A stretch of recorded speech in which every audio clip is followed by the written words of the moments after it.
Good afternoon. Smart investor కార్యక్రమానికి స్వాగతం. In fact stock మార్కెట్స్కు ఇది గుడ్ ఆఫ్టర్నూన్ కాదు, బ్యాడ్ ఆఫ్టర్నూన్గా కనిపిస్తుంది. బోత్ సెన్సెక్స్ నిఫ్టీ రెండు కూడా అమ్మకాల ఒత్తిడిని ఎదుర్కొంటున్న సమయం ఇది. ఓపెనింగే వీక్గా జరిగింది ఇవాళ, బట్ లాస్ట్ 1 అవర్గా సెల్లింగ్ బాగా కనిపిస్తుంది మార్కెట్స్లో. నిఫ్టీ 100 పాయింట్లు, సెన్సెక్స్ 300 పాయింట్లు కోల్పోయి ట్రేడ్ అవుతున్నాయి. సో మార్నింగ్ కూడా మనం అనుకున్నాం 7200 లెవెల్ పైన నిఫ్టీ నిలదొక్కుకోవడం కష్టంగా కనిపిస్తున్న సమయం. పదే 7200 పైకి వెళ్ళటం, మళ్ళీ వెనక్కి రావటం చూసాం మనం. సో ఈసారి మళ్ళీ లోవర్ లెవెల్స్ లైక్ లాస్ట్ ఫిబ్రవరి 12th మనం ఏదైతే చూసాం 68, 69 అటువంటి లెవెల్స్కి మళ్ళీ వెళ్తుందా అన్న అనుమానాలు వచ్చే విధంగా సెన్సెక్స్ నిఫ్టీలు కదలాడుతున్నాయి ప్రస్తుతం. నిఫ్టీ స్టాక్స్లో 50 స్టాక్స్లో జస్ట్ ఏషియన్ పెయింట్స్ మాత్రమే జస్ట్ ఏదో ఒక మార్జినల్ గెయిన్స్తో ట్రేడ్ అవుతుంది. మిగతా 49 స్టాక్స్ కూడా నష్టాల్లో ట్రేడ్ అవుతున్నాయి. మిడ్ క్యాప్ ఇండెక్స్ 1.3% నష్టపోయింది. మిడ్ క్యాప్స్లో ఎక్కువ సెల్లింగ్ మనకు కనిపిస్తుంది. సో అక్రాస్ ది బోర్డ్ ఒక సెల్లింగ్ ప్రెషర్ మనం చూస్తున్నాం. అండ్ ఎన్టీపీసీ ఈక్విటీలో 5% డైవెస్ట్మెంట్ కోసం ప్రభుత్వం ఇవాళ ఫాలో ఆన్ పబ్లిక్ ఆఫర్ను ప్రకటించింది. సో అది ప్రస్తుతం మనకు మార్కెట్స్లో కొంత లిక్విడిటీని హరించి వేస్తుంది. ఇన్ఫ్యాక్ట్ గ్లోబల్ ర్యాలీకే బ్రేక్ పడిందని చెప్పుకోవచ్చు. ఒక మన మార్కెట్స్ మాత్రమే కాదు, ఇతర ఏషియన్ మార్కెట్స్ అన్నీ కూడా నష్టపోయాయి. కానీ మన మార్కెట్స్లో 1.5% వరకు నష్టం కనిపిస్తుంది బోత్ సెన్సెక్స్ నిఫ్టీలో. ఇది చాలా వరకు మనం India is the worst performing market అని ఇవాళ ట్రేడింగ్లో మనకు స్పష్టం అవుతుంది. సో బ్యాంక్ నిఫ్టీ లీడ్ చేస్తుంది నష్టాలను. మనం నష్టపోయిన నిఫ్టీ స్టాక్స్లో చూస్తే ఐడిఎస్ఎల్ఆర్ టాప్ లూజర్ 4% నష్టపోయింది. Punjab national bank, state Bank of India, Kane India, ICICI bank ఇవి టాప్ 5 లూజర్స్లో ఉన్నవి. ఇన్ఫ్యాక్ట్ ఐసిఐసిఐ బ్యాంక్ చాలా వీక్గా కనిపిస్తుంది. 192 రూపాయల దగ్గర కూడా ఎవరు బై చేసేవాళ్ళు లేని పరిస్థితి మనకు కనిపిస్తుంది. సో సెల్ ఆన్ ర్యాలీస్ ఈ సూక్తిని ఎఫ్ఐఎస్ అయితే చాలా స్పష్టంగా ఫాలో అవుతున్నారు. లాస్ట్ 4 డేస్లో మార్కెట్స్ పెరిగినప్పటికీ ఎఫ్ఐఎస్ ఏమాత్రం బయింగ్కి వెళ్ళలేదు. In fact they are delivery based సెల్లింగ్కి వెళ్తున్నారు ఫారిన్ ఇన్స్టిట్యూషనల్ ఇన్వెస్టర్స్. అండ్ ఇవాళ పరిస్థితి చూస్తే మనకు even domestic institutional investors, foreign institutional investors ఇద్దరు కూడా అమ్మకాలకు పాల్పడుతున్నట్లుగా మనకు పరిస్థితి కనిపిస్తుంది. 7150 లెవెల్ని కూడా బ్రేక్ చేసి నిఫ్టీ కిందకి రావడం అనేది కొంత టెక్నికల్లీ ఒక వీక్నెస్ను సూచిస్తుంది. లాస్ట్ 3-4 డేస్గా మనం చూసిన రిలీఫ్ ర్యాలీ ఏదైతే ఉందో అది ఫిజిల్ అవుట్ అయిపోయింది. ఇక్కడ నుంచి మళ్ళీ మార్కెట్స్ ప్రీ బడ్జెట్ ర్యాలీ కూడా ఏది మనకు కనపట్లేదు. బడ్జెట్ ఇంకొక 4 సెషన్స్ మాత్రమే ఉన్నాయి బడ్జెట్కు ఇవాళ ట్రేడింగ్ సెషన్కు మధ్యలో. ఈలోగా రైల్వే బడ్జెట్ ఉంది, ఫ్యూచర్స్ సిరీస్ ఎక్స్పైరీ ఉంది, అలాగే యూనియన్ బడ్జెట్ ఉంది. ఇవన్నీ ఫ్యాక్టర్స్ అయితే ఇండియన్ మార్కెట్స్ మాత్రం సెల్లింగ్ వైపే ఎక్కువగా మొగ్గు చూపుతూ ఉన్న పరిస్థితి. ఇక మార్కెట్స్ పరిస్థితి ఇలా ఉంటాయి. వెల్కమ్ టు తెలంగాణ అంటూ తెలంగాణ రాష్ట్ర ప్రభుత్వం మా రాష్ట్రానికి రండి అంటూ స్వాగతం పలుకుతుంది. కానీ మరోవైపు మాత్రం ఇక్కడ పారిశ్రామిక వాతావరణం దెబ్బతినే విధంగా కొన్ని ట్రేడ్ యూనియన్స్ వ్యవహరిస్తున్నాయి. సో హైదరాబాద్ నార్కట్పల్లి సమీపంలో ఉన్న Oil Country Tubular Limited OCTL అని చెరపరిచిన స్టాక్ మార్కెట్ ఇన్వెస్టర్స్కి ఎప్పటి నుంచో చాలా ఓల్డ్ కంపెనీ ఇది. సుమారుగా 20-25 సంవత్సరాలుగా నార్కట్పల్లి సమీపంలో ఈ ఆయిల్ కంట్రీ ట్యూబ్లర్ పేరుతో ఓసిటిఎల్ పేరుతో సంస్థ తన కార్యకలాపాలు నిర్వహిస్తుంది. హ్యూజ్ ఇన్వెస్ట్మెంట్స్ను నార్కట్పల్లి సమీపంలో ఉన్న ప్లాంట్స్లో ఓసిటిఎల్ చేసింది. ప్రస్తుతం అక్కడ చాలా అశాంతి నెలకొంది, ఇండస్ట్రియల్ అన్రెస్ట్. సో ఓసిటిఎల్ కార్మికులకు మేనేజ్మెంట్కు గత కొంతకాలంగా ఒక ఘర్షణ పూరిత వాతావరణం నెలకొంది. సో కార్మికులు ఈ మధ్య మేనేజ్మెంట్కి సంబంధించిన సంస్థ senior assistant general manager Mastan రావుపై దాడి చేశారు కార్మికులు. సో మస్తాన్ రావు ఆ దాడిలో దురదృష్టవశాత్తు మృతి చెందారు. సో మస్తాన్ రావు మృతితో సీనియర్ మేనేజ్మెంట్కు ప్రాణహాని ఉంది అంటూ ఉత్పత్తిని నిలిపివేస్తున్నట్లుగా, ప్రొడక్షన్ ఆపివేస్తున్నట్లుగా ఓసిటిఎల్ ప్రకటించింది. సో లాస్ట్ ఆల్మోస్ట్ 2 years నుంచి కూడా ఓసిటిఎల్ యాజమాన్యానికి కార్మికులకు మధ్య ఘర్షణ వాతావరణం నెలకొంది. రాష్ట్ర ప్రభుత్వం కూడా ఈ విషయంలో జోక్యం చేసుకోలేనంటూ పైగా కొంతవరకు కార్మికులకే సపోర్ట్ ఇస్తున్నట్లుగా కూడా మనకు ఎప్పటికప్పుడు వాతావరణం కనిపిస్తుంది. సో సంస్థ ఆస్తులకు కావచ్చు, మేనేజ్మెంట్ ప్రాణాలకు కావచ్చు ఎటువంటి నష్టం వాటిల్లకుండా నివారించాల్సిందిగా మేము రాష్ట్ర ప్రభుత్వాన్ని ప్రాధాయపడుతున్నప్పటికీ పట్టించుకోవటం లేదంటూ ఓసిటిఎల్ యాజమాన్యం ఆరోపిస్తోంది. సో గతంలో కూడా మనం చూసాం కాకినాడ యానం సమీపంలో ఉన్న రీజెన్సీ సెరామిక్స్ విషయంలో కూడా సేమ్ ఇన్సిడెంట్స్ జరిగాయి. అక్కడ కూడా మేనేజ్మెంట్కి సంబంధించిన వ్యక్తిని ఒకరిని కార్మికులు దాడి చేసి చంపివేయటం, అలాగే ఇప్పుడు ఓసిటిఎల్లో కూడా అదే పరిస్థితి కనిపిస్తుంది. ఇటువంటి సందర్భాల్లో చాలా ప్రభుత్వాలు ముందుకు వచ్చి చొరవ తీసుకొని పారిశ్రామిక వాతావరణాన్ని చక్కదిద్దాల్సిన బాధ్యత ప్రభుత్వం మీద ఉంటుంది. ఎందుకంటే ఒక ఇండస్ట్రియల్ అన్రెస్ట్ అనేది ప్రారంభమైతే ఇతర పరిశ్రమలు కూడా విస్తరించే ప్రమాదం ఉంటుంది. సో అటువంటి పరిస్థితిని నివారించాలి. చాలా సమయం పాటించాలి. అటు మేనేజ్మెంట్ కావచ్చు, ఇటు కార్మికులు కావచ్చు. అనుకోని సంఘటనలు జరిగితే ప్రాణ నష్టం అనేది చాలా తీవ్రమైన నష్టం ఆ కుటుంబ సభ్యులకి. కాబట్టి అటువంటి వాటిని నివారించాల్సిన బాధ్యత, శాంతి భద్రతలు కాపాడాల్సిన బాధ్యత కూడా రాష్ట్ర ప్రభుత్వం మీద ఉంటుంది. సో కొత్త పరిశ్రమలు వచ్చే మాట అటు ఉంచితే ఉన్న పరిశ్రమలు వెళ్ళిపోకుండా చూసుకోవాల్సిన బాధ్యత కూడా రాష్ట్ర ప్రభుత్వం మీద ఉంటుంది. సో రాష్ట్ర ప్రభుత్వం ఇప్పటికైనా కలగజేసుకొని అక్కడ ఉన్న ఆ ప్రాంతంలో ఉన్న వాతావరణాన్ని సరిదిద్దే ప్రయత్నం చేస్తానని ఆశిద్దాం. ఇండస్ట్రియల్ అన్రెస్ట్ అనేది రాష్ట్రానికి మంచి పరిణామం కాదు. చాలా సంపద సృష్టితో పాటు అనేక వేలాది మందికి ఉపాధి కల్పించే పరిశ్రమలు ఇవి. సో అటువంటి పరిశ్రమలను కాపాడుకోవాల్సిన బాధ్యత మనందరి మీద ఉంటుంది. ప్రభుత్వం ఒక్కటే కాదు, మనం కూడా అటువంటి వాతావరణం ఏర్పడేందుకు మీడియాతో సహా ఇతర వర్గాలన్నీ కూడా ప్రయత్నం చేస్తూ ఉండాలి. ఇక మార్కెట్స్ పరిస్థితి గురించి మాట్లాడేందుకు మనతో ఎనలిస్ట్ సిద్ధంగా ఉన్నారు. సో మళ్ళీ నష్టాలు పాలవుతున్నాయి మార్కెట్స్. 100 పాయింట్ల పైగా నిఫ్టీ నష్టంతో కనిపిస్తుంది. లాస్ట్ 4 ట్రేడింగ్ సెషన్స్లో ఏవైతే లాభాలు వచ్చాయో అందులో 60% ఆల్రెడీ ఇవాపరేట్ అయిపోయింది నిఫ్టీకి సంబంధించి. అండ్ మిడ్ అండ్ స్మాల్ క్యాప్స్లో కూడా ఇదే పరిస్థితి కనిపిస్తుంది. సో ఏం చేయమంటారు ఇన్వెస్టర్స్? డెఫినెట్లీ మార్నింగ్ కూడా మనం చెప్పుకున్నట్టు I don't think they will be any buying అండి. ఎందుకంటే మనకి major events okay of course next రేపు కాక ఎల్లుండి మనకి ఎఫ్ఎన్ఓ క్లోజింగ్ ఉంది, తర్వాత రైల్వే బడ్జెట్ అండ్ తర్వాత followed by general budget. So ఇవన్నీ ఉన్నాయి కాబట్టి ఈవెన్ ఎఫ్ఐఎస్ వాళ్ళు ఎక్కువ అమ్మకాలు కూడా జరపాల్సిన అవసరం లేదండి. వాళ్ళు కొనుగోళ్లు ఆపేసి చాలా రోజులైంది. అదే యథాతథంగా కూర్చుంటే కూడా I think this a relentless selling అనమాట. ఈవెన్ ఫ్రమ్ స్మాల్ ట్రేడర్స్ ఇటువంటివి కూడా కొద్దిగా మనకి నెగిటివ్ సెంటిమెంట్ ఎక్కువ ప్రివేల్ అయ్యేటట్టు చూస్తాయి. సో ఈ కారణం వలన ఐ డోంట్ థింక్ నెక్స్ట్ 3-4 డేస్లో కూడా మేజర్ బయింగ్ అంటూ జరుగుతుంది. ఎందుకంటే ఇంత ఈవెంట్స్ ముందర ఉన్నప్పుడు ఆల్రెడీ మార్కెట్ సెంటిమెంట్ అంత బాగాలేదు కాబట్టి I don't think any market is good for buying. So ఎవరైనా కమిట్ చేయాలనుకుంటే డబ్బులు మాత్రం డెఫినెట్లీ మనకి మార్చ్ క్వార్టర్ రిజల్ట్స్ తర్వాత బడ్జెట్ తర్వాత కొద్దిగా ఆచితూచి ఎక్కడైతే మనకి స్పెసిఫిక్ పాలసీ డెసిషన్స్ దోహదపడితే ఏ సెక్టర్స్ కానివ్వండి, ఒక స్పెసిఫిక్ కంపెనీస్ కానివ్వండి, దాని తర్వాతనే మనం we should take buying positions అండి. బట్ కార్పొరేట్ రిజల్ట్స్ ఎప్పుడైతే పుంజుకుంటాయో, ఎందుకంటే మనకి ఏషియన్ మార్కెట్స్ చూస్తే ఐ థింక్ ఒక్క market Jakarta has out perform అండి. ఎందుకంటే ఇటువంటి సంక్షోభంలో కూడా I think 1 or 2 markets doing reasonable well. FIs అక్కడ కొంటున్నారు కూడా. సో మనకి మెయిన్లీ మనకి బ్యాంకింగ్ పరంగా ఈ ఎన్పిఎస్ ప్రాబ్లం అట్లీస్ట్ ఒక మార్చ్ క్వార్టర్లో ఒక కొలిక్కి వస్తే అంటే అవి మొత్తం తీరిపోతాయని చెప్పుకోలేము.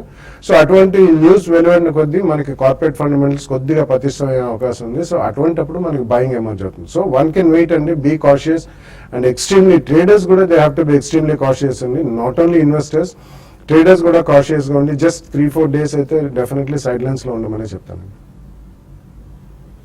సో ఓపెనింగ్లో షార్ట్ సెల్ చేసిన వాళ్ళకి కలిసి వచ్చింది వాటి ట్రేడింగ్ పరిస్థితి.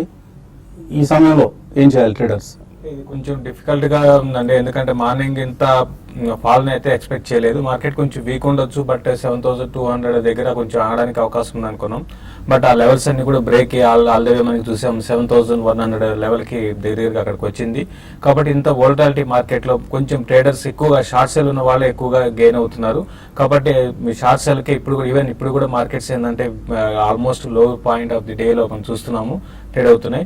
కాబట్టి స్టాక్ స్పెసిఫిక్ అని కాకుండా దాదాపు అన్ని కౌంటర్స్లో కూడా సెల్లింగ్ వచ్చింది. ఈవెన్ స్ట్రాంగ్ ఉన్న కౌంటర్స్లో కూడా బాగా సెల్లింగ్ అనేది మనం చూస్తున్నాము. ఇప్పుడిప్పుడే సెల్లింగ్ రావడం చూస్తున్నాము. కాబట్టి నా ఉద్దేశం ప్రకారం హై సెల్ అండ్ ర్యాలీస్ అని చెప్పొచ్చు. అయితే మార్కెట్స్కి ఈ రోజు అంటే రేపు ఎల్లుండి ఎఫ్ఎన్ఓ క్లోజింగ్ ఉంది కాబట్టి కొంచెం షార్ట్ అన్వైండింగ్ అంటే షార్ట్ కవరింగ్ ర్యాలీస్ లాంటివి కూడా మధ్యలో రావడానికి కూడా అవకాశం ఉంటుంది. ఏదైనా కూడా అది వచ్చినా కూడా 7,200 అనేది నిఫ్టీకి స్టాప్ లాస్ పెట్టుకొని సెల్ చేయమని చెప్తాను. బట్ ఈ రోజు క్లోజింగ్ కూడా కొంచెం మళ్ళీ లాస్ట్లో కొంత రికవరీ రావడానికి కూడా ఎక్స్పెక్ట్ చేయొచ్చు. అంటే రికవరీ ఈ లెవెల్లో ఆగి నిఫ్టీ ఇక్కడ నుంచి మళ్ళీ 7,150 పైన కానీ సస్టైన్ కాగలిగితే మళ్ళీ మార్కెట్లో కొంచెం రేంజ్ బౌండ్ ఉంటుంది. లేదంటే మాత్రం 7,140 బిలో కానీ కంటిన్యూగా ట్రేడ్ అయితే మార్కెట్స్ ఈవెన్ 7,100 లెవెల్ కూడా బ్రేక్ అయ్యి క్లోజర్గా 7,040 అండ్ 7,060 దాకా రావడానికి అవకాశం ఉంది నెక్స్ట్ రేపు ఎల్లుండిలో. కాబట్టి దాని దృష్టిలో పెట్టుకుని ట్రేడ్ చేసామంటాను. రిలయన్స్ ఒకటి ఉన్న వాటిలో కొంచెం స్ట్రాంగ్ ఉన్న కౌంటర్స్ అంటే ఎల్&టీ, రిలయన్స్, తర్వాత మిగతా పిఎస్యూ బ్యాంక్స్ అన్నీ కూడా దాదాపు చాలా వీక్గా ఉన్నాయి. ఒక బ్యాంకింగ్ దాంట్లో లాంగ్ పొజిషన్ తీసుకోవాలనుకుంటే మాత్రం హెచ్డిఎఫ్సి లాంటి వాటిలో లాంగ్ పొజిషన్ తీసుకోమని చెప్తాను. తర్వాత సన్ ఫార్మా కూడా ఎవరి డిప్లో కూడా బై చేసుకునే స్టాకు, కమాడిటీ స్టాక్స్ కూడా ఎవరి డిప్లో బై చేసుకోవచ్చు. మిగతా స్టాక్స్ అన్ని కూడా సెల్ అండ్ ర్యాలీస్ అని చెప్తానండి. ఓకే అండి, సో సెల్లింగ్ ప్రెషర్ కొనసాగుతుంది ఇండియన్ స్టాక్ మార్కెట్స్లో. ఇన్వెస్టర్స్ నుంచి కాల్స్ అలాగే మెయిల్స్ కూడా తీసుకునే ముందు కాసేపు స్మార్ట్ ఇన్వెస్ట్లో ప్రకటన.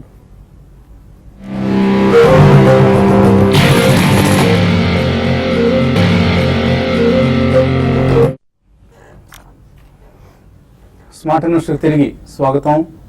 బ్యాంకింగ్ సెక్టర్కి సంబంధించిన స్టాక్స్లో మనకు ఎక్కువ సెల్లింగ్ కనిపిస్తుంది. అవి స్టేట్ బ్యాంక్ ఆఫ్ ఇండియా కావచ్చు, పంజాబ్ నేషనల్ బ్యాంక్ కావచ్చు, ఆర్ ఈవెన్ ఐసిఐసిఐ బ్యాంక్ లాంటి ప్రైవేట్ సెక్టర్ బ్యాంక్స్ కావచ్చు. సో నిఫ్టీ ఆల్మోస్ట్ డేస్ లో లెవెల్ దగ్గర ట్రేడ్ అవుతున్న సమయం ఇది. సెన్సెక్స్ 385 పాయింట్లు, ఆల్మోస్ట్ 400 పాయింట్స్ కోల్పోయిన సమయం కూడా. అంతకంతకు సెల్లింగ్ ప్రెషర్ ఉధృతం అవుతుంది. ఇక బడ్జెట్ మరొక 3 రోజులు, నాలుగు ట్రేడింగ్ సెషన్స్లో మనం బడ్జెట్ని ఫేస్ చేయబోతున్నాం.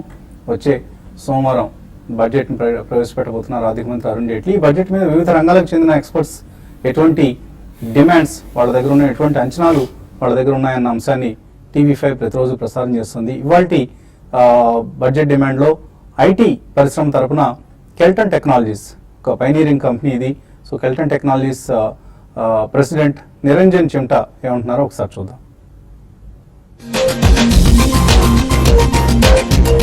సిటిజన్షిప్ సర్వీసులు ఇప్పుడు కొన్ని సర్వీసులు ఆన్లైన్ వస్తున్నాయి. అదే అన్ని డిజిటల్ చేసేస్తే వేర్ ఆన్లైన్ కానీ మొబైల్ అప్లికేషన్స్ కానీ చేస్తుంటే దానివల్ల సిటిజన్షిప్ సర్వీస్ ఫాస్టర్ అవుతుంది, ఖర్చు కూడా తగ్గుతుంది, గవర్నమెంట్కి ట్రాన్స్పరెన్సీ పెరుగుతుంది.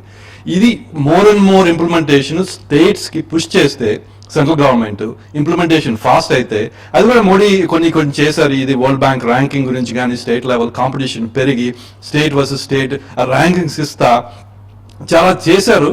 అది ఇంకొద్ది అగ్రెసివ్గా పుష్ చేస్తే ఇంప్లిమెంటేషన్ పెరుగుతుంది. దేర్ బై సిటిజన్షిప్ సర్వీసులు కూడా ఫాస్టర్ అవుతాయి, చీపర్ అవుతుంది గవర్నమెంట్కి. మన ఇండస్ట్రీకి ఫ్రమ్ పాలసీ టు ఇంప్లిమెంటేషన్ అది cycle it's taking a long time. అది తగ్గిస్తే అంత మంచిది. Then we start. మన ఎంప్లాయ్మెంట్ జనరేషన్ గురించి కానీ మన యూత్ చాలా ఉంది, వాళ్ళ ఫ్రస్ట్రేషన్స్ చాలా ఉన్నాయి, ఎందుకంటే జాబ్స్ లేవని. అది ఇంప్లిమెంటేషన్ పుష్ చేస్తే మేక్ ఇన్ ఇండియా వల్ల చాలా జాబ్స్ రిలైజ్ అవుతాయి. అది ఎంత త్వరగా వస్తే అంత మంచిది.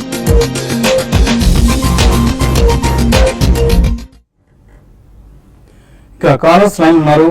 మన ఫస్ట్ కాలర్ హైదరాబాద్ నుంచి శివప్రసాద్. హలో సార్, కేశవ్ గారు నమస్తే సార్. కేశవ్ గారితో మాట్లాడాలి అడగండి. సార్. దివీస్ ల్యాబ్స్ ఫీచర్స్ లో ఉన్నాం సార్. ఓకే, ఇది 985 లో తీసుకున్నాం సార్. లాస్ట్ టైం మీరే చెప్పారు సార్, అప్పుడు బాగా సేవ్ చేశారు సార్ కేశవ్ గారు. అది మేము 1120 లో తీసుకున్నాం సార్. ఈ స్టాక్ 960కి వస్తుంది వదిలేమని చెప్పారు సార్. ఆ రోజు 1060 ఆ రేంజ్ లో మేము అమ్మేసి లాస్ట్ బుక్ చేసుకున్నాం సార్. దాంట్లో కేశవ్ గారు చెప్పకపోతే 930 లెవెల్స్కి వెళ్ళిపోయింది, బాగా లాస్ట్ బుక్ చేయవాళ్ళం సార్. ఈ రోజు మళ్ళీ 985 లో తీసుకున్నాం sir. Present Divi's lab strategy ఏంటి? ఈ రోజు అమ్మేసేయటం బెటరా, చిన్న లాస్ తో బయటపడటం బెటరా, అయితే కొంత నా షార్ట్ కవరింగ్ ఏమైనా వచ్చే అవకాశం ఉంది? చూడండి, ఆ డివి ల్యాబ్స్ విషయానికి వస్తే ఇప్పుడు లాస్ట్ ఒక 1 వీక్ అని చూస్తే కొంచెం లోవర్ లెవెల్స్ నుంచి బాగా అంటే రేంజ్ బౌండ్ లోనే ఉందండి. మరి పానిక్ సెల్లింగ్ అనేది డివి ల్యాబ్స్ లో కనపట్టలేదు. ప్లస్ ఇది మార్కెట్ కి అగ్రెసివ్ గా ఉంటుందండి. అంటే మార్కెట్ పడితే పానిక్ అయ్యి పడే స్టాక్ కూడా కాదు, ఇది ఒక రేంజ్ లోనే కొనసాగుతుంది. కాబట్టి బెటర్ ఏంటంటే మీరు ఇప్పుడు మార్కెట్స్ వీక్ ఉన్నాయి కాబట్టి ఈవెన్ ఇటువంటి స్ట్రాంగ్ కౌంటర్స్ కూడా ఇంకా వీక్ అయ్యే అవకాశం ఉంది. కాబట్టి మీరు ర్యాలీస్ లో ఎగ్జిట్ కమని చెప్తానండి. ఇప్పుడు 980 అనేది చాలా స్ట్రాంగ్ సపోర్ట్, దానిపైన సస్టైన్ అవుతుంది. కాబట్టి నెక్స్ట్ 1 or 2 days లో చూడండి, ఆల్రెడీ మీరు తీసుకున్న రేట్ లో ఉంది. కాబట్టి బెటర్ ఏంటంటే లాంగ్ పొజిషన్స్ ఉన్న వాళ్ళు ఈవెన్ మంచి స్టాక్స్ లో కూడా ర్యాలీస్ లో ఎగ్జిట్ కావడానికి ప్రయత్నం చేయమని చెప్తాను. స్టాప్ లాస్ విషయానికి వస్తే 964 దగ్గర స్టాప్ లాస్ పెట్టుకోమని చెప్తానండి. హైదరాబాద్ నుంచి సదానంద్. హలో హలో, అడగండి Sadanand. Please Seshu garu, Suzlon, GMR and Shree Renuka sugar, ఈ మూడుని ఏ టైము ఏ లెవెల్లో కొంటే బాగుంటుంది అని కొనుక్కోవచ్చా? సుజలాన్, జిఎంఆర్, శ్రీరేణుక. ఇక్కడ 3 కూడా దాదాపు అన్ని ఒకే టైప్ ఆఫ్ స్టాక్స్ అండి. పెద్ద ఈక్విటీ ఉన్న స్టాక్స్, తర్వాత అన్ని కూడా డెట్స్ ఎక్కువ ఉన్న స్టాక్స్ అండి. ఇటువంటి మార్కెట్ లో ఇవి ఇప్పట్లో పెద్దగా పెరిగే అవకాశం అయితే లేదండి. బట్ మీరు లాంగ్ టర్మ్ అనుకుంటే మాత్రం అందులో సుజలాన్ ఒకటి మీరు బై చేయొచ్చు. ఈవెన్ జిఎంఆర్ కూడా కరెంట్ అవర్స్ లో మీరు బయింగ్ స్టార్ట్ చేయమని చెప్తానండి. ఎందుకంటే ఆల్రెడీ మనం చూస్తున్నాం 80 లెవెల్స్ నుంచి నాన్ స్టాప్ గా కంటిన్యూగా వీక్ అవుతుంది. ప్లస్ ఫండమెంటల్స్ కూడా ఈవెన్ కొంచెం జిఎంఆర్ ఇన్ఫ్రాలో కూడా మాకు బాగా ఇంప్రూవ్ అయ్యాయి. బట్ ఈ లెవెల్ అని చెప్పలేం. బట్ 10 రూపీస్ 11 రూపీస్ మధ్యలో మీరు జిఎంఆర్ పిక్ చేసుకోండి. సుజిలాన్ అయితే మాత్రం ఈ లెవెల్లో 12 రూపీస్ దగ్గర ఆడడానికి అవకాశం ఉంది. 6 లెవెల్కి వచ్చినప్పుడు ఈవెన్ సుజిలాన్ కూడా మీరు బై చేయమంటాను. రేణుకాని మాత్రం వద్దండి. షుగర్ స్టాక్స్ లో మీరు బై చేయాలనుకుంటే ధంపూర్ కానీ బలరాంపూర్ చిన్ని కానీ లాంటి స్టాక్స్ ని బై చేయమని చెప్తానండి.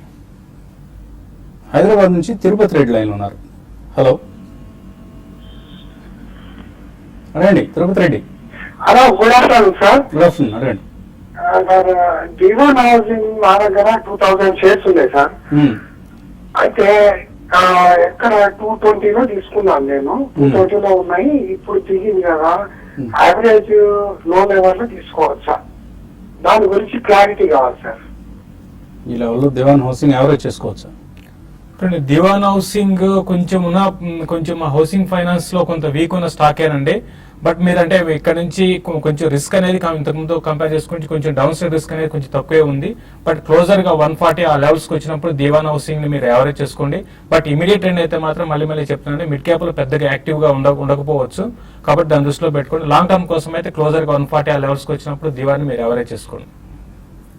కాకినాడ నుంచి మూర్తి లైన్ ఉన్నారు. Hello good afternoon sir. Good afternoon. Gulf corporation వచ్చి ఈ ప్రైస్ లో తీసుకోవచ్చండి. గల్ఫ్ ఆయిల్ ఏంటి లాంగ్ టర్మ్ కోసం అడుగుతున్నారా? అవునండి, లాంగ్ టర్మ్ గురించి అండి. గల్ఫ్ ఆయిల్ కార్పొరేషన్ అసలు చాలా ఫ్యూ వాల్యూమ్ లో ట్రేడ్ అవుతుందండి ఇప్పుడు ప్రెసెంట్. కొనుక్కోవచ్చా Gulf Oil? No, I don't think so అండి. ఎందుకంటే ఓవరాల్ మార్కెట్ అంత బాగాలేదు కాబట్టి. మీరే అన్నారు ఫ్యూ స్టాక్స్ ట్రేడ్ అవుతాయి. వాల్యూమ్ చాలా థిన్ గా ఉంటుంది. ఇది ఒక బ్రేక్అవే గ్రూప్ అండి. గతంలో Gulf Oil lubricants, Gulf Oil corporation ఇట్లా విడివిడిగా వెళ్ళినాయి. So definitely I think you can wait అండి. మార్చ్ క్వార్టర్ రిజల్ట్స్ అయిన తర్వాత ఓవరాల్ మార్కెట్ కొద్దిగా ఒక కొలిక్ వచ్చేదాకా మాత్రం యూ షుడ్ అవాయిడ్. కరీంనగర్ నుంచి చంద్రశేఖర్ లైన్ ఉన్నారు. హలో హలో సార్, నమస్తే సార్. నమస్తే అడగండి చంద్రశేఖర్.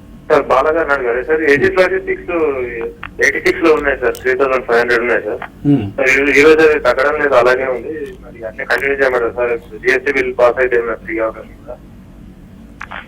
జిఎస్టీ బిల్ గురించి ఆలోచించద్దండి. గతంలో కూడా చాలా మంది ఇటువంటి క్వశ్చన్లు అడిగారు. బట్ డెఫినెట్లీ జిఎస్టీ బిల్ ఒకవేళ పాస్ అయినా కానీ దానికి చాలా టైం పడుతుందండి దాని ఇంప్లిమెంటేషన్ ఇవన్నీ. బట్ ఏజిస్ లాజిస్టిక్స్ ఉన్న వాటిలో ఒక decent company. Logistics, warehousing, surface transport ఇవన్నీ కూడా కొద్దిగా పుంజుకునే సెక్టర్స్ కాబట్టి Aegis is a good company. So don't go by GST bill. At least ఒక 1 to 2 year వ్యూ ఉండాలండి. మినిమం 18 to 24 months వ్యూ ఉంటే మాత్రం ఏజిస్ తప్పకుండా హోల్డ్ చేయండి. రత్నం మెయిల్ పంపించారు మనకు. సన్ ఫార్మా యావరేజ్ చేసుకోవచ్చా? ఆయన 785లో ఉన్నారు గతంలో. అంటే 785 అంటే ఆల్రెడీ మీరు ప్రాఫిట్ లో ఉన్నారండి. ఇప్పుడు 880 ఉంది. మీరు ఆ ప్రాఫిట్ లో ఉంటే మీరు కంటిన్యూ చేయండి. మీరు ఇంకా హై లెవెల్ లో బై చేసి ఉంటే మాత్రం డెఫినెట్ గా సన్ ఫార్మాని మీరు యావరేజ్ చేసుకోండి. ఈ మధ్య కాలంలో 820, 840 లెవెల్స్ లో కొంచెం ఈ స్టాక్ డౌన్ సైడ్ అనేది అంటే అక్కడికి వచ్చి ఆగుతుంది. కాబట్టి క్లోజర్ గా 840 అక్కడికి వచ్చినప్పుడు యావరేజ్ చేసుకోమని చెప్తాను.